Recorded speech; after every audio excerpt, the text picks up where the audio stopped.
Guten Morgen, meine Damen und Herren. Good morning. My name is Martin Walker. I'm an author, a historian, and I've been asked to make the keynote speech today, which is a great honor for me.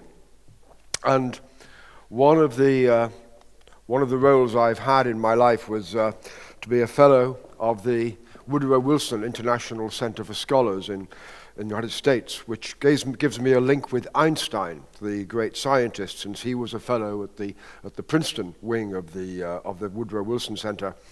And I heard from one of Einstein's colleagues a little-known story about the great scientist that he used to enjoy every once or twice a year going up to the various town meetings that are at the heart of much of American democracy, when all of the citizens of a town can get together and discuss items of mutual interest. And Einstein would always go with the same chauffeur, who, like Einstein, was a refugee from Europe. And over the years, this chauffeur began to look more and more like Einstein. He grew the same moustache, he had the same curly grey hair, and the two became very close friends. And at one point, the driver, the chauffeur, said to Einstein, "You know, I've heard you speak about your theories and relativity and the time-space continuum so often I could give your speech." And Einstein said on one particular day, "Well, I'm feeling a bit tired, so why don't you give the speech today? You pretend to be me. I'll wear your hat as the chauffeur, you wear my jacket, you give the speech." And it went fine. The guy gave the perfect Einstein speech, and then, of course, it was time for questions, most of which he could answer. But at one point, somebody in the audience stood up who was clearly a physicist. And he said, "I'd like you to explain why it is that space can be either curved or straight in the space-time continuum." And Einstein thought, "Oh my God, I've landed my friend right into trouble here." But no, the chauffeur rose to the occasion and said, "Well, that's a very interesting question, but the answer is very simple. In fact, it's so simple, I'm going to ask my chauffeur to answer it." So I am today your chauffeur. And Lucas and his team from the State Printing Office are in fact the Einsteins here. And it's to celebrate them, that I think, and their achievement, that we're gathered to launch this remarkable new development. And now I'd like to take you back 5,500 years, 3400 BC, the oldest piece of writing that we know of. It was found in the city of Uruk, in what is now Iraq, and it says as follows. It's written on clay, it's scratched onto clay, and it says, 29,086 measures of barley, 37 months, signed Kushim the clerk. This is the oldest writing we know, and we can trace a direct link from that piece of writing up to the Interior Minister here today and to her staff, because what we see in that first piece of writing is three things. First of all, there is an organized state which has its own bureaucracy. Secondly, it's very sophisticated. It's not just storing food, it's counting more than 29,000 measures. This is sophisticated. Thirdly, they have a time frame that goes longer than 3 years. In fact, I'd be quite happy if some of our bureaucracies had a time frame that went as far as 3 years, but the fact is that this is the origin of state, bureaucracy, and the organization of our human society. And it's signed by a clerk called Kushim. The identity is important because Kushim is standing by this statistic of state wealth and state food supply. And that brings me to the key points, I think, of what Lucas and his team at the State Printing Office have managed to achieve. I did some research into their work, into their writings, into their interviews, and it seems to me that they have achieved a number of really important insights and breakthroughs. The insight that I think is perhaps most central to their work is one that traces us back to Kushim, that clerk in Uruk 5,500 years ago. And this is the question of why states succeed or why states fail. And Lucas makes the argument that A key to this is a secure and safe identity. And if the citizen has a secure identity, certified by the state, accepted by the institutions of society, then he is living in a state that is efficient and will endure. If the citizen has no such security of identity in his person, in his property, in the land that he owns, in his health care, in who are his children, who is his spouse or who is her husband, who are the partners. If their bank has no certainty that this is a particular person who has the money, if the state has no certainty about who is paying the taxes, then we're looking at the prospect of a state that could fail. And the point that Lucas is making is that secure, safe citizen identity is at the very heart of a successful human society. More than that, in another interview, Lucas made the point that this kind of secure identity is what safeguards our civil rights. It's what gives us protection and security within society as a whole. It means other people cannot take our identity, cannot take our money from our bank, cannot take our qualifications that we have from university or from technical school. It means that everything to do with our identity is reliable. And that is the very bedrock of our role as citizens in a democracy. When it comes to the technology of what they've devised here, I think it's really very sophisticated, certainly more than anything that I've seen. Not simply in the use of digital coding, but in the use of a tiered access to the key components of identity. So if a traffic policeman wants to stop you and check your car ownership, your identity, that's as far as he goes into that particular area of your identity. Down the road, when this can be merged in with medical records, then the doctor who is accessing them will be limited to the medical records, a passport clerk limited to what is relevant there, and so on. And that gives the citizen the idea, the confidence that he, she remains very much in control of their own data, of their own information. And this is an essential part, I think, of the security, the comfort level we're going to have to give the public as we move forward into this area of digital security. Finally, of course, the data is not held on the card, but it's held in the cloud. And you need extra bits of keys to get into that data, depending upon what your role is. Now, I was trying to work out how best to put this into a broader context of how important it is. And I was thinking that there's one date almost everybody knows, 1492, when Columbus sailed across the Atlantic. He didn't discover the New World, he just happened to find America. But it created, I think, the great age of exploration, the great age of European expansion. It was a hugely important moment. But exactly 500 years later, we, our generation, we had our Columbus moment, because in 1992 was when, at the CERN offices in Switzerland, Tim Berners-Lee, the father of the internet, persuaded his colleagues at CERN that the internet was going to have to be open access, open source to everybody, not just for the scientists of CERN, but for people who wanted to use it. And all of these abbreviations that we've come to know, URL, HTML, HTTP, they all come from that moment when Tim Berners-Lee made the internet open to everybody. And in those, not very long, 23 years, what extraordinary changes we have seen. We are now, every 4 hours, we are producing as much data as the entire human civilization did in the years leading up to 1992. That is the explosion that the internet digitalization has brought us. And what was happening 23 years after Columbus sailed the Atlantic? Well, 23 years after that, in 1515, the governor of New Spain, a man called Velázquez, who was based in Havana in Cuba, but he also ran Hispaniola, which is now Haiti.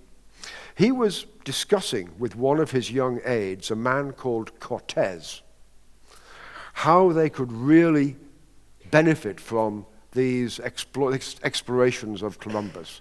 And the real prize, they realized, lay ahead. It lay on the mainland of America, in Mexico, in North America itself. And Cortez was the man who was charged with the invasion of Mexico and knowing the dangers that lay ahead. The organized army of the Aztecs, the danger of disease, which was already decimating the number of Spaniards who were there. Indeed, by this time, the young king of England, Henry VIII, had already caught the syphilis that was to kill him, a disease that had been transmitted over from North America. As well as that, there was the danger of the massive amounts of disease that were devastating the populations of Cuba and of Hispaniola as these alien organisms and infections began to damage both parties. So we too now are in the position of Velázquez and Cortez, because we too know what the prize is ahead. In their case, it was the mainland of North America. In our case, it is this extraordinary technical revolution that is lying just ahead. It's based upon a whole number of different technologies, upon nanotechnologies and new materials, upon molecular electronics, when we're going to be using individual molecules and atoms as part of the circuitry of the next generation of artificial intelligence. AI, artificial intelligence itself, and indeed genetic technologies and biotech. All of these are just in their infancy, and over the next 10, 20, 50 years, they're going to be absolutely explosive. And our problem is, our challenge is, to overcome the growing technophobia of so many of our citizens. We all understand why there is this technophobia. There is fear about the grey cloud of nanoparticles getting out of control. There is fear about state intrusion over data. There is fear about the NSA, United States, the fear that Snowden has given us about intrusion and the lack of privacy. All of these fears are understandable. How are we going to tackle them? The only way we're going to tackle these fears and get public opinion to accept this extraordinary new technological future that awaits us is if the public feels entirely safe and secure in their identities. Because at the heart of this relationship between the individual, the state, and the institutions lies not only the identity itself, but the trust that the citizen has got to have in the agencies of government.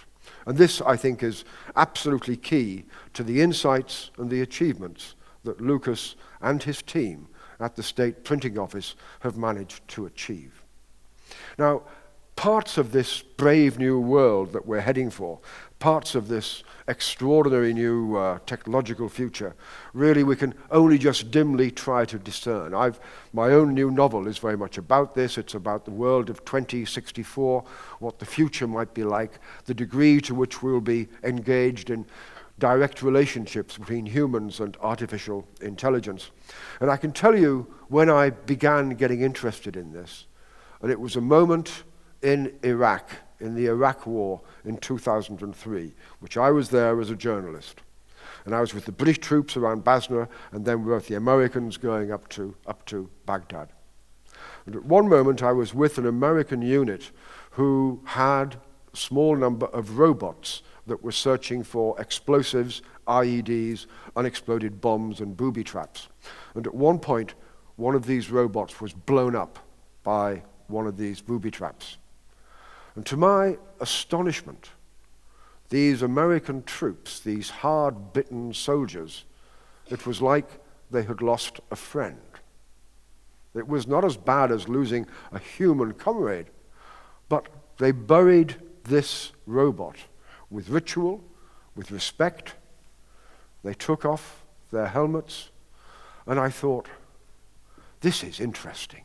This kind of relationship that they developed with a robot. And then I thought, back in my house in France, in Périgord, I have a car, a Citroën 2 Chevaux, an Enter. Anybody who has ever driven an Enter knows you have a personal relationship with a car like that. And then I thought about my daughters, who had a personal relationship with a couple of soft toys when they were little, and now they have a very close personal relationship with their handies, with their smartphones. We human beings are very good at developing relationships, not just with other people, but with tools and with things that we need and have around us. And that really was something that started my interest in this entire area of robotics and of high technology, which has now led me to what Lucas and his team have been managing to do. And I was thinking when I was first talking with Lucas about what he's achieved, that how odd that this is taking place in Austria, in Vienna. Because if this were happening in Silicon Valley, venture capitalists would be fighting to get into this technology. We'd be talking of $100, $200, $300 million valuations. But in Europe, we're not quite at that level. I don't know how many of you know this, but there is more venture capital in Israel than there is in Germany. That there is more venture capital in Britain than there is in France, Germany, Italy, Spain, and Sweden combined. We Europeans are way, way behind the American when it comes to the kind of infrastructure which is going to help promote this technology. And indeed, when we think of the great firms of the future, we think of Microsoft, of Google, of Facebook, of Twitter, of Amazon. What do they have in common? They're American.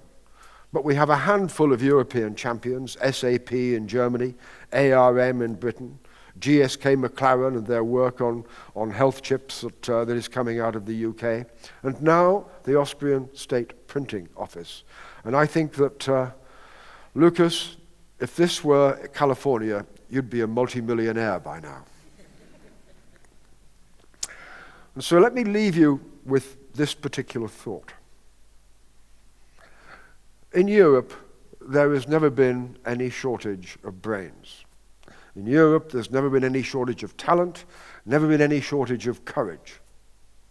After all, it was Europeans who went with Columbus across the Atlantic. And now we're seeing this gift of the new world coming back in the technology from the Americans, but I think now we have our own role to play. Our own role to play, not just in the technology that the team around Lucas and his partners have developed, but also in this key item of trust. Because one thing is pretty clear, I think, from what we saw with the Edmund Snowden affair, is that there is a real question of trust when it comes to the United States and access to data.